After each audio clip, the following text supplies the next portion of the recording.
కొమరం భీం జిల్లా తిర్యాని మండలంలో ఆదివాసులు వినూత్న రీతిలో ధర్నా చేశారు.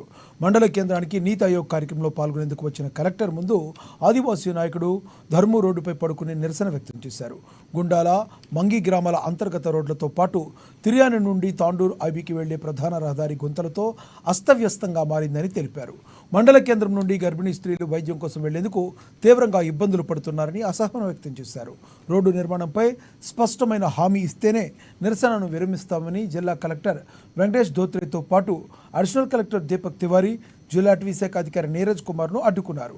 కలెక్టర్ సంబంధిత అధికారులతో మాట్లాడి నిర్మాణ పనులు చేపడతామని హామీ ఇవ్వడంతో నిరసనను విరమించారు. ఈ తిర్యాని మండల ప్రజల కోసం, ఈ ప్రాంతం కోసం, ఈ ప్రాంతం అభివృద్ధి కోసం ఆ జిల్లా రాష్ట్రంలో కానీ దేశంలో కానీ 11వ నంబర్లో ఈ తిర్యాని మండలం ఆయుష్మాన్ భారత్లో ఓకే అయింది. అయితే ఆయుష్మాన్ భారత్లో ఓకే అయిన తర్వాత ఈ అన్ని విధాలుగా ఏ నుంచి జడ్డు వరకు సస్యశ్యామలం చేయాలి. సరే, ఇప్పుడే వచ్చింది కాబట్టి దాన్ని ఇప్పుడే చేయండి, నేను అట్లా అంటలేను. కానీ మీరు వచ్చిన సారి ఈ రోడ్డు ఎంత అధ్వాన పరిస్థితిలో ఉందో ఆ అధ్వాన పరిస్థితిని ఎప్పటికీ ఎవరు పోయినా వచ్చినా ఎంత ఇబ్బంది పడుతున్నారో అది నాకు కూడా గుండెల్లో కలిసివేసిపోతుంది. కాబట్టి దయచేసి మీ అందరికీ నేను దండం పెడతా, కాలు మొక్కుతా. కానీ 2 రోజుల లోపల దీన్ని